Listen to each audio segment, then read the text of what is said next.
masaha ye ya nyuma, kwa dakika zake za nyuma, Shadraka yatekereje Imana. Shadraka amewaza Mungu, atekereza Imana. akamuwaza Mungu. Bagardemarade bari bamugwajije, waliokuwa pembeni yake kwa ugonjwa baraduhamagara, wametuita. twari dufite igiterane, tulikuwa na mkutano, ngiye kubwiriza, nilitaka kwenda kuhubiri. mbwira umushemasi, nikaambia shemasi, genda uvugane nawe, nenda ukaongee naye, umuganirize ku magambo y'umwuka, umuongeleshe katika maneno ya kiroho, amagambo yo gutunganya ubuzima bwe, katika maneno ya kuandaa safari yake. Aragenda baraganira, wakaongea, aganira ikintu cyose kwa kila neno na lingine, cyose kibaho, kwa kila neno na lingine cyose kibaho, neno lote. kuko Biblia iravuga ngo, Biblia inasema iherezo riruta itangiriro, mwisho uko heri kuliko nico gituma guhera ku cyumweru ku mugoroba, kwanza siku ya Jumapili jioni, nabishimye mu Imana, nimeshukuru Mungu zaidi. ndavuga ngo ndashima Imana ko nikasema ninashukuru Mungu kwani umwanya we wanyu, kwa dakika zake za mu mwisho, masaha ye yanyu, kwa saa zake za nyuma, yabonye umwanya, amepata muda wo kuvuga ijambo rye ryanyu, wa kusema neno lake la mu mwanya wiwe wanyu. kwa dakika zake. Bonke yarabivuze ejo, Bonke ameyanena avuga jana, amagambo ya cyagisamba, akasema maneno ya mwizi huu.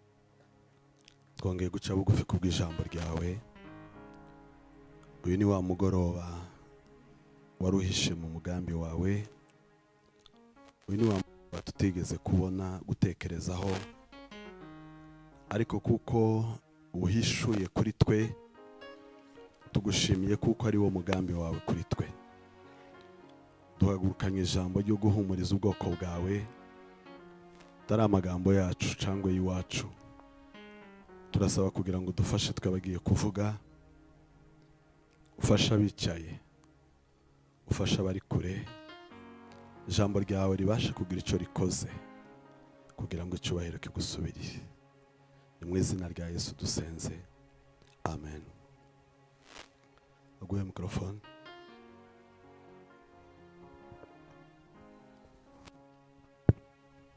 Turashima uyu munsi, tunashukuru siku ya leo kuba ku munsi wa nyuma wa Shadrake, kuwa siku ya nyuma ya ndugu Shadrake.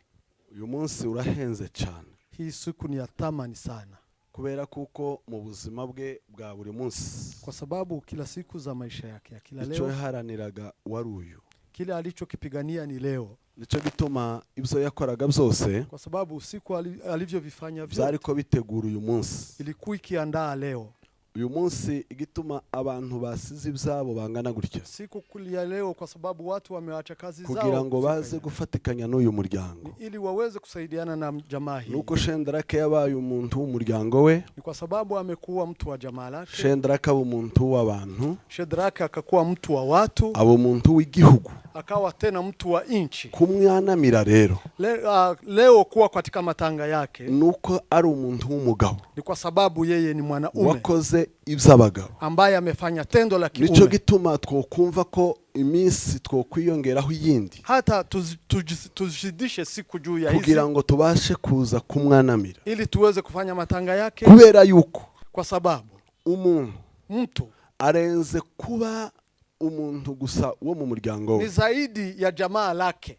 Nico gituma umuntu aba umuntu, ni kwa sababu mtu anastahili kuwa mtu. Rero iyo umuntu yageze kuri urugo rwego, mtu akifikia lengo hilo, nico gituma bikora ku mitima yawe. Ndio maana inagusa mioyo ya wengine. Dukozwe ku mitima n'uru rupfu, tunaguswa mioyo kwa kubera kuko ari umuntu w'abantu, kwa sababu ni mtu wa watu. Nico gituma abantu turaha. Ndio maana sisi tunajikuta ijambo rigira kabiri, neno la pili, duhagaze hano kubwo guhubwira bene data ngo mpore. Tunasimama ili tufariji wa ndugu, kubera kuko urupfu rutamenyerwa, kwa sababu kifo haizoeleshi. Urupfu ntirugira abarumenyereye, kifo haiwezi kuwa na mtu ambaye aliyozoea. Bageraho bavuga ngo iwabo ni bimenyerewe, waseme kwao tumekwisha kuizoea. Abapfushije benshi cyane, waliokufisha wengi zaidi. Iyo bapfushije ugezweho, wakikufisha yule anayefikia babara cyane gusumba abandi, huzuni inazidisha, kubera kuko urupfu rutamenyerwa, kwa sababu kifo haizoeleki. Nico gituma iyo bigeze kuri ico gihe, ndio maana wakati unawadia kwa rukomeza kugira uburemere, inazidi kuwa na kubera iyo mpamvu, kwa sababu ya hayo turavuze ngo muryango, tunasema jamaa, mwihangane cyane. Farijikeni kweli. Twongeye kuvuga ngo mpore. Tunasema tena Nicyo farijikeni. cyatumye natwe dusiga biriya. Ndio maana tumeacha Kugira haya ngo na tuze mengine. tubabwire ngo mpore. Ili tuweze kufarijiana Urupfu rugira pamoja. igikomere kinini. Kifo inakuwa na mazito. Urupfu rugira ububabare bwinshi cyane. Inakuwa na huzuni nyingi sana. Ariko twongeye kuvuga ngo mukomere cyane. Lakini tunasema farijikeni Imana tena nyiri sana. humure ryose ibahumurize. Mungu mwenye faraja azidi Amagambo kuwafariji. yacu arabake. Maneno yetu ni zaidi ya Ariko madogo kandi sana. hari Imana ishobora kubumvisa. Lakini kuna Mungu awezaye kuwasikiliza. Tutakihaye tuvuga ducecetse. Wakati tunanyamaza sisi. Tutakihaye turirimba ducecetse. Wakati hatuimbe tena tunanyamaza. Twatashe tudaheruka. Wakati tunaondoka hapa tunabaki utupu. Namwe. Na wakati hatuwasiliane tena. Tutakihaye tubasura. Wakati hatuwafariji tena. Abantu barasezerewe. Watu ambao wamekwisha kuagwa. Abantu barakarabye. Watu wamekwisha kunawa. Imana izikomeza ikavuga. Mungu anaendelea kugira kusema. ngo ikomeze ikamura ububabare bw'urupfu. Ili aendelee kunyonya kubera kuko umuririmbyi yarabiririmbye. Mwimbaji amesema hivi. Aravuga ngo nimbura abandi mwana. Akasema nikikosa hata wengine. Aravuga ngo tugumane mwana. Lakini tuendelee kuwa pamoja. Iyo tizitaha. Yeye hawezi kuondoka mahali. Iyo tizifatirwa. Yeye hawezi kushikiliwa. Ihorana nabayo buri munsi. Yeye huwa pamoja na wanzake. Komezi bane namwe. Aendelee kuwa pamoja. Komezi baganirize. Aendelee kuzungumza. Abari hano n'abataraha. Walio hapa na mahali pengine. Imana ikomeze bahumurize. Mungu awafariji wote. Tuvuge ngo amen. Amen. Irindi jambo. Neno lingine. Nejejwe no guhagarara kuri uyu munsi. Ninafurahi kusimama kwa siku ya leo. Kubera kuko ku munsi we wa nyuma. Kwa sababu kwa siku yake ya mwisho. Mu masaha ye ya nyuma. Kwa dakika zake za nyuma. Shendrake yatekereje Imana. Shedrake amewaza Mungu. Atekereza Imana. Akamuwaza Mungu. Bagardemarade bari bamugwashije. Waliokuwa pembeni yake kwa ugonjwa. Baraduhamagara. Wametuita. Twari dufite igiterane. Tulikuwa na mkutano. Ngiye kubwiriza. Nilitaka kwenda kuhubiri. Mbira umushemasi. Nikaambia shemasi. Genda uvugane nawe. Nenda ukaongee naye. Umuganirize ku magambo y'umwuka. Umuongeleshe katika maneno ya kiroho. Amagambo yo gutunganya ubuzima bwe. Katika maneno ya kuandaa safari yake. Aragenda baraganira. Wakaongea. Aganira ikintu chose kwa kila neno na lingine. Chose kibaho. Kwa kila neno na lingine. Chose kibaho. Neno lote. Kuko Biblia iravuga ngo Biblia inasema iherezo riruta itangiriro. Mwisho uko heri kuliko mwanzo. Nico gituma guhera ku cyumweru ku mugoroba kwanza siku ya Jumapili jioni nabishimye mu Imana. Nimeshukuru Mungu zaidi. Ndavuga ngo ndashima Imana ko. Nikasema ninashukuru Mungu kwani umwanya we wanyu. Kwa dakika zake za mwisho. Mu masaha ye yanyu. Kwa saa zake za nyuma. Yabonye umwanya. Amepata muda. Wo kuvuga ijambo rye ryanyu. Wa kusema neno lake la. Umwanya wiwe wanyu. Kwa dakika zake. Bonke yarabivuze ejo. Bonke ameyanena jana. Avuga amagambo ya cyagisamba. Akasema maneno ya mwizi huo. Ariko Biblia iratubwira ngo Biblia inasema ya kwamba yari condamné à mort. Alikuwa amekwisha kuhukumiwa kifo. Yari yamaze gukatigwa. Alikuwa amekwisha kuhukumiwa. Igihugu cyari cyemeye ko ari umugizi wa nabi. Ilikubali ya kwamba yeye ni bandia. Societe irabyemera. Jamaa likakubali kwa hayo. Ariko ndetse mukira n'urwo gupfa. Hata wakahukumu kifo cha mwisho. Biblia iratubwira ngo umwanya yari asigaranye. Biblia inasema muda alikuwa kibaki hariya ku musaraba. Ilikuwa ni msalaba ngo arebye ku ruhande rwe. Wakati alipoona pembeni yake abagabo babiri. Akaona wababa wawili. Umugabo utamwumva n'umugabo umwumva. Baba aliyemsikiliza na asiyemsikiliza. Umugabo utamwumva. Baba asiyemsikiliza. Biblia iratubwira ngo Biblia inasema ya kwamba umugabo utaramwumvaga. Baba ambaye hakumsikiliza. Atanagize icyo amubwira. Hata hakumjali kumsikia. Amwumva nabi. Akamsikia mabaya. Kwa sababu ameongea na yule societe turimo. Katika jamii tunaishi. Biblia iratubwira ngo Biblia inasema tiyita kubatamwumva. Yeye hakujali kwa yule asiyemsikia.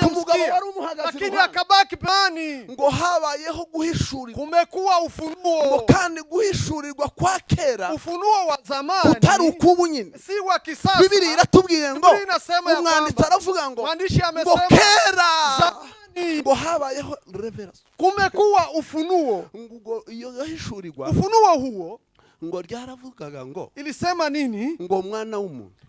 Mwanadamu. Ngo nagukunze urukundo. Nimekupenda upendo. Urukundo rudashira. Upendo ambao hauishi. Nagukunze urukundo. Nimekupenda upendo. Urukundo rudashira. Upendo ambao hautaisha. Tuvuge ngo amen. Amina. Twongere tuvuge ngo haleluya. Haleluya. Twongere tuvuge ngo amen. Amina, amina. Kuri iri jambo kwa maneno haya ndagira ngo ndivuge amagambo agera kurangahe. Nataka niseme maneno kama uyu mwanditsi aravuga ngo mwandishi akasema maneno haya zamani kera ha Bibiliya, zamani za Biblia, kera ha Bibiliya, zamani za Biblia ni kera nyine, ni zamani. ariko kandi Lakini tena narinyuze ngo nkubwira ngo nataka niseme na wewe kera ha Bibiliya, zamani pa Biblia, kera h'Imana pa zamani pa ni Mungu, kure ya kera yawe ni cyane. zamani pako kwa leo. Bivuga iki? Inasema nini? Bivuga ngo urukundo rw'Imana Inasema upendo wa Mungu rwahishuriwe umefunuliwa ku mwana w'umuntu, kwa mwanadamu. ruvuga ngo Inasema mwana w'umuntu mwanadamu, nagukunze urukundo nimekupenda rutari temporere, ambayo haiendelei, no rutari urw'igihe, ambao si wa muda, rutari urw'igihe, ambao si wa muda. duheze Yesu icyubahiro. Yesu, urukundo rw'Imana, upendo wa Mungu irihishurirwa, ufunuo huo byariko rivuga ngo ilitaka sema ya urukundo kwamba nagukunze mwana w'umuntu, upendo nimekupenda ewe ntabwo ari mwanadamu, ubw'amaperiyode, ambao si wa muda, mu maperiyode uko aheka, katika muda ambao mu inabeba, matrimestri uko agenda ambao trimestri ambazo jinsi n'ibihe nuko biheza na ibindi, nyakati jinsi inampa mwingine nyakati, ibyo byose uko bingana, yote jinsi ni inalingana, mu rukundo rw'Imana. ina katika upendo wa Mungu. Amen. Amen. Bitwigisha iki? Nasema nini? Bitwigisha ko Inatuambia ya yewe kwamba uko amaperiyode agenda aheka, jinsi nyakati zinaenda zinafuatana, uko ibihe biheza ibindi, jinsi zinapana uyu nyingine. mwanditsi aratubwira ngo Mwandishi akasema urukundo rw'Imana upendo wa Mungu ruko pale pale, yupo hapo hapo. urukundo rw'Imana Upendo wa Mungu ruri hariya, yu hapo hapo, rurahari. yupo hapo Bivuga hapo. iki? Inasema nini? Inamaanisha Biravuga ngo katika nyakati na majira, mu bihe n'ibihe, majira na majira, ibihe n'ibihe, nyakati na nyakati, ibihe n'ibihe, muna matokeo na matokeo, hariho impinduka kuna n'ibihinduka, nyakati na nyakati, hariho ibihe bihinduka, muna mambo na mambo, hariho amagambo muna n'ayandi, ya kuumiza, hari ibibabaza, muna ya kupendeza, hari muna ya machozi, hari ibyo kurira, muna mambo mengi, hari n'ibindi bimeze. lakini katika hayo yote Ariko ngo muri ibyo byose upendo wa Mungu uko urukundo pale. rw'Imana ngo rurahunga. Tuvuge ngo amen. Amen. Upendo wa Mungu, Uruhande rw'Imana, upendo wa Mungu urukundo rw'Imana uko pale pale. ruraho. Nataka niambie jamaa, Ndashaka kubwira umuryango, urukundo rw'Imana rura upendo wa Mungu jenda rakeyagi, shendrake ariko ametoka, urukundo rw'Imana lakini rura. upendo wa Mungu Umuririmbyi mwimbaji yarabirimbye, akasema, twagaza tubiririmba kera tulizimba zamani, n'ubu turacyaririmba, hata leo tunaimba, tukaririmba ngo nasema ngambo na ngambo ngo hirya no hino kuna bahari, ngo hari inyanja, upendo wa Bwana ariko ngo urukundo rw'Imana ruratuzunguka. ngo ruratuzunguka. Umuririmbyi yarabivuze neza mu Mwimbaji Kinyarwanda, akasema katika aravuga ngo nyimbo za inyanja Kiingereza, nizisuma, akasema bahari ibicu bigahinda, hata mawingu inyanja nizisuma, bahari zikiinda, ibicu bigahinda, mawingu ibyo ni ibyerekana inaonesha ya ngo kwamba kuko Imana idukunda. Mungu anatupenda. Yewe inyanja zasumye, Hata bahari ibicu zivume, zavurunganye, hata mawingu tukaba yaweze twabuza abagabo, lakini tumekosa wa baba, bakuru be baracyahari, wakuwa wapo, none abatoya ko lakini baragenda, wadogo wanakwisha wanakwisha. tubishu bitahinze, Lakini ni kusema mawingu yanabadilika, ni kusema bahari zina, ariko nubwo bimeze gutyo, lakini kwa hayo umuririmbyi aravuga ngo mwimbaji akasema nibyo nabyo na hayo mengine ni urukundo ni rw'Imana. upendo wa Mungu. Tugirire Yesu gutya, tuvuge ngo amen. Amen. Bituma uyu mwanditsi atubwira ngo Mwandishi akasema tokea zamani, uhera ngokera, zamani ngokera kumekuwa kufunuliwa ya kwamba hari upendo hwishurirwa wa Bwana urukundo rw'Imana hauna mpaka, ntirugira ni iherezo, wa milele. ni igihe cyose. Magonjwa yapo, Uburwayi upendo buriho, wa Mungu urukundo ni wa milele. nirwite, Ujane upo, ubusore buriho, upendo wa Mungu urukundo ni wa rw'Imana milele. nurwite, Uyatima upo, ubupfubyi upendo buriho, wa Mungu urukundo ni wa milele. nurwite, Tupoteze ndugu, kubura upendo uwacu, wa Mungu urukundo ni wa rw'Imana milele. nurwite, Uyatima upo, ubupfubyi upendo wa Mungu urukundo ni rw'Imana wa milele. nurwiteka. Tuvuge ngo amen. Amina. Yo, tuvuge ngo amen. Amen. Ijambo rya kabiri, Neno la pili dusomye hariya mu gitabo cya Luka, tulisoma katika Injili ya Luka. Biblia iratubwira ngo Biblia imesema ya kwamba Bwana sifiwe sana. amen, Yesu ngo ni urukundo rw'Imana.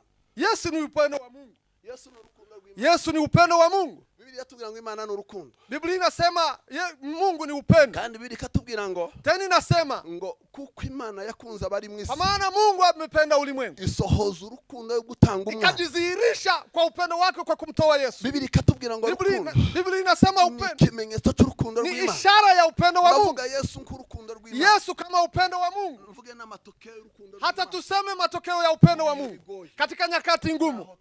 Napo tutamaliza hapo kwa Ijambo dakika. rya mbere, Neno la kwanza. Biratubwira ngo Biblia inasema ngo Yesu umunsi umwe abacira umugani. siku moja Yesu akahadithia. Wari kuganisha kuri we. Alikuwa akijielekeza kwake. Biratubwira ngo Biblia inasema ngo umunsi umwe ngo umuntu. Siku moja mtu ngo yari mu rugendo. Alikuwa katika safari. Biratubwira ngo ikasema tena yari mu rugendo. Alikuwa katika safari. Akiri mu rugendo. Wakati alipokuwa safarini bado kufika mahali hapo akakuta na watu. Abo bantu ngo bari abantu babi. Watu walikuwa ni majambazi. Bamugirira nabi. Wakamfanyia mabaya. Baramukubita. Wakampiga. Baramukomeretsa. Wakamuumiza. Ngo basigaye ndagupfa. Wakamwacha ni maututi. Bakamwambura n'imyenda ye. Hata wakamuvua. Aho ndahavuga amagambo agera kuri atatu. Biblia inasema kwa nitasema maneno matatu. Ijambo rya mbere. Neno la kwanza.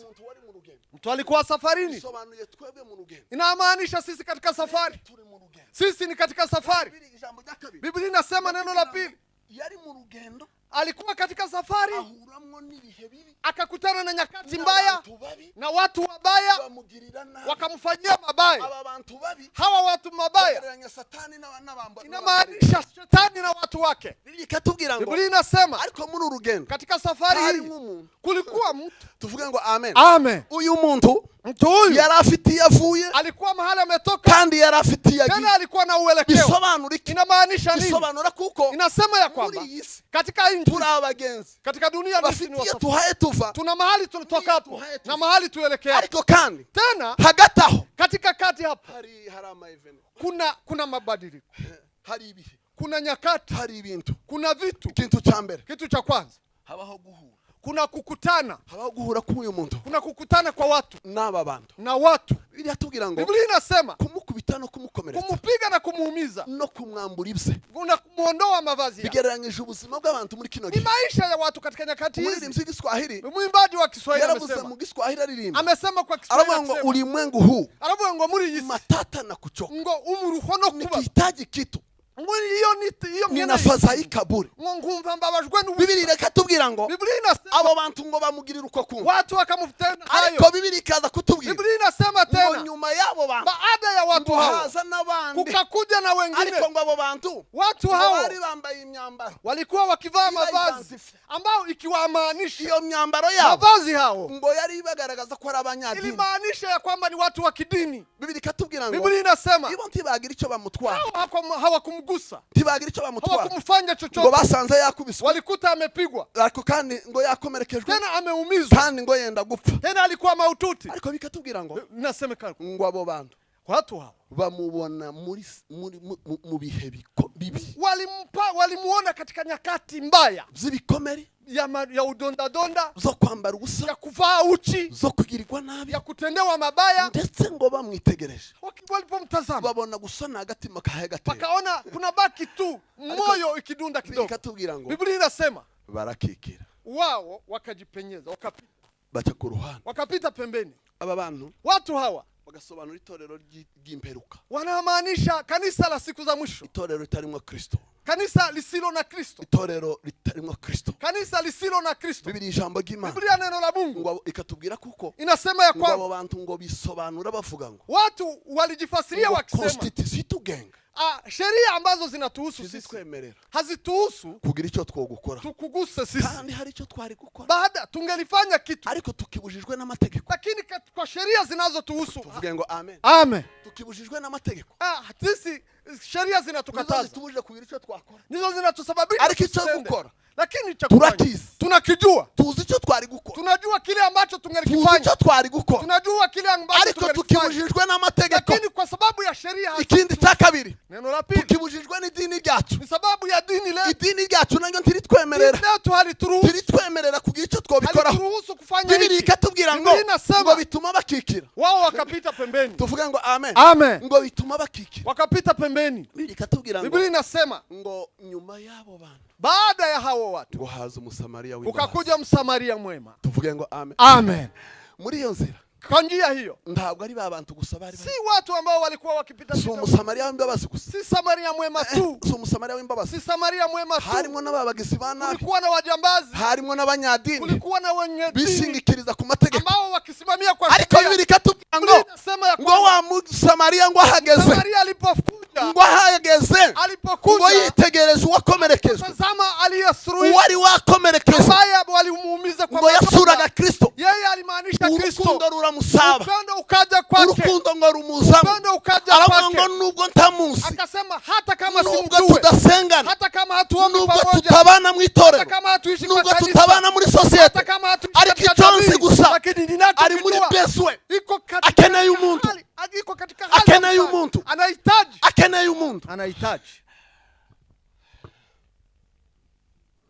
Turi muri sosiyete ikeneye abantu, Tuko katika jamii ambayo inahitaji watu, turi muri sosiyete ikeneye abantu, tuko katika jamii ambayo inahitaji turi muri watu, sosiyete ikeneye abantu, tuko katika jamii inahitaji turi muri watu, sosiyete ikeneye abantu, tuko katika jamii inahitaji watu, turi muri sosiyete ikeneye tuko abantu, katika jamii inahitaji watu, turi muri sosiyete ikeneye abantu, tuko katika jamii turi muri inahitaji watu, sosiyete idakeneye abantu. tuko katika jamii ambayo haihitaji watu. Abantu ngo bishingikiriza ku mategeko, Watu wasimamie katika sheria, bakirengagiza ibibakwiriye, hawajali kile ambacho kinawahusu, ahubwo bagakora ibinezeza amategeko wanahitaji, wanafanya kile kuruta kinachofurahisha gukora sheria, ibinezeza umwami wabo. kuzidisha kile ambacho Ijambo kinafurahisha rya mbere. Mungu. Neno la kwanza, Biblia iratubwira ngo amugezeho Biblia inasema walipofika amugirira impuhwe. akakuwa na huruma. Tugirire Yesu gutya, tuvuge ngo amen. Amen. Ngo amugirira impuhwe, Akawa na huruma, amugirira impuhwe. akawa na huruma. Ijambo ngiye kuvuga Neno hano litakalo ndavuga amagambo agera nko kurangahe, nasema kwa maneno twenda machache kugira ngo tuze kurangiza. ili tuweze kupona. Reka mvuga aya magambo y'uyu muntu, Niseme maneno ya kuko Biblia mtu. iratubwira ngo wagereranya Kristo, Biblia inasema anamaanisha agereranya Kristo, urukundo rwa Kristo. anamaanisha upendo wa Biblia Kristo. iratubwira ngo Biblia inasema ya ngo kwamba amugezeho alipofika karibu naye yumva muri we akasema hari moyoni impuhwe, mwake kuna huruma. kandi izo mpuhwe Huruma zile yumva kuko impuhwe zilisikirikana kwa impuhwe sizishingikirije ku mategeko, huruma si kwa sababu ya sheria, impuhwe sizishingikirije ku idini, huruma si kwa sababu ya dini, impuhwe nizishingirije kuri beswe huruma ni kwa sababu ya mahitaji y'umuntu uri muri beswe. ya yule ambaye ana Biblia mahitaji. iratubwira ngo Biblia inasema ya kwamba amugirira impuhwe. kawa na Muri huruma. kino gihe hakenewe abantu bafite Katika impuhwe, nyakati hizi kuna watu hakenewe ambao abantu wanahitaji huruma. bakeneye kugira impuhwe. Watu Bene aba bantu barahenze muri sosiyete, kwa wakati huu watu bene wale aba bantu bafite wasamani, ivyo barenze, wale ambao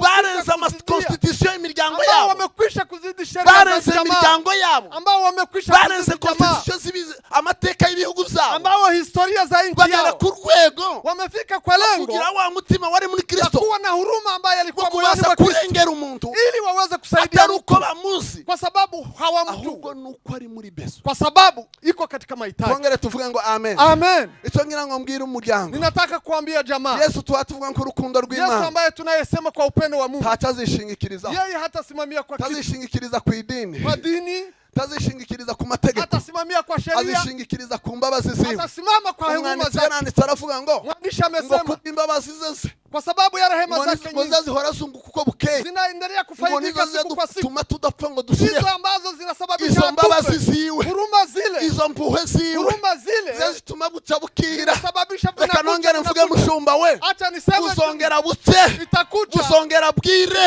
kingia, kuko izo mbabazi kwa z'umwami sababu rehema za Mungu zizazunguka uko bukeye, zinaendelea kuko kufaidika ibihe siku bihaye kwa ibindi, siku, siku kwa siku niko ibibazo zinapanda. vyiyongera, Ndio jinsi shida niko ibikomeye zinaendelea, vyiyongera, hata na mazito yanakuja, vyiyongera. lakini wakati zinaingia Impuhwe z'umwami rehema za Mungu zirushaho kwiyongera, zinaendelea uko kumiminika kwiyongera na kuzidishwa. kuvugaho ijambo rimwe, Ndio sema neno uko Mungu, kwiyongera kw'impuhwe z'Imana, kuzidishwa kwa rehema za uko Mungu, k'urukundo kwa rw'Imana, upendo wa Mungu, kw'imbabazi z'Imana kwa rehema za Mungu zizaziyongera, zinamiminika, zikiyongera zinazidishwa kugeza zirenze icyotuma Yesu adatabara. na zinazidi kile ambacho kinasababisha Yesu Zizaziyongera. aweze kuwa msaada. Zinazidika. Tuvuge ngo haleluya, Haleluya. zizaziyongera Zinazidishwa kugeza zigeze ku mpamvu zishike katika zirenga lengo. icyotuma Zisababishe Yesu kile atagutabara, ambacho kuko Yesu ibyo atakuwa wakoze, msaada. Kwa sababu kile ibyo ulichofanya, wiyiziho, vile ibyo unavyojua, abakozi vile batakuziho, ambavyo wasi zotuma Yesu atagutabara. sababisha Yesu Birahari. atakuwa kwako. Vipo. Nubwo twabatijwe, Hata kama nubwo tumebatizwa, dufite amazina, hata kama tuna nubwo majina, twiyita uko hata kama twiyita, tunajiita dufite kisi ibyo twiyiziho, lakini tuna kile ambacho ariko ikiza tunakijua. gituma turengerezwa Lakini kwa izuba, sababu jua imbabazi lingi, ni z'Imana rehema za Mungu zizaziyongera, zinaendelea kuzidisha, zikarenga ivyotuma zinasababisha dusigwa ku ruhande, tuwekwe kubera pembeni, ko turi muri kwa dernière sababu chance, tuko katika mwisho wa kubwo bahati. ubuntu bw'Imana. Kwa rehema za Yesu Mungu akatwibuka, Yesu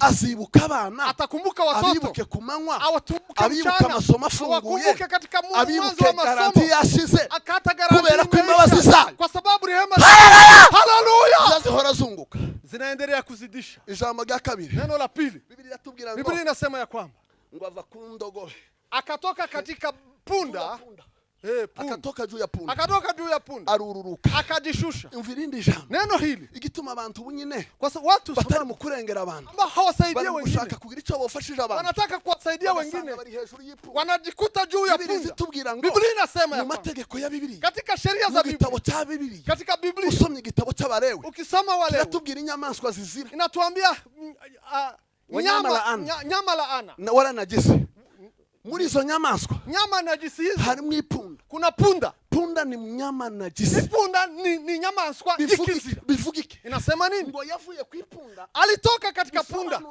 ambayo yali imiliye alijishusha, aramanuka cyane akajishusha zaidi kuri najisi ayikura kukizira. ibintu biri najisi Ikintu kikizira bituma kututwegera abantu ni kitu ambacho kinasababisha tusisogelee wengine. Hayo ni najisi. kiburi ni najisi, Kiburi ni najisi, kwiyumva ni najisi, kujisikia ni najisi, izo zose ni najisi. yote hayo ni najisi. Tutamanutse Wakati ya tukushuka, iyo tutamanutse wakati ya kujishusha, ngo tuve kuri ibyo ili tusitoke kwa hayo. tawe tworengereza, Hatuwezi kusaidia wengine, tawe twotaba, hatuwezi saidia wengine, tawe twogirira, hatuwezi kuwa na huruma. ngo ariko arururuka Akashuka, asiga najisi upande, akaacha najisi pembeni, asiga ibiri najisi upande, akaacha najisi pembeni, ashira kiburi ku ruhande, akatia kiburi pembeni, ashira umimi uruhande, iki umimi kwiyumva.